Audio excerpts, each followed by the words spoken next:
Mercedes kubi EQE 350 Plus. Podgaloniysi barga aylanishini o'zi ham bir san'at. Mana buni qarang. Nochonmas. Nochinladi bosh qo'yadigan joyi va bunga suyanadi. Bundan tashqari mana buni qarang. Mana bitta bossak, taku telefon qo'yadigan joyga aylanadi. Va buni yana bitta bossak, podstakanlik chiqib keladi. Ajoyib, keyin mana buni bossak yana barlargacha olinadi. Uzoq yo'llarga mashina arsasi bo'lmasa ham juda ham noqulay mashinalarda bilasizmi?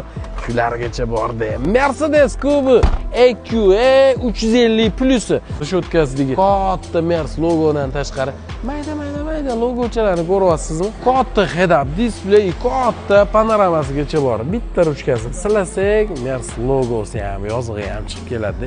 Sekin shuni ochib o'tirasiz. Shunaqangi komfort mashina, yurishi ham juda ham yumshoq mashina hisoblanadi. Face ID'largacha bor. Zapas xodi ko'pi.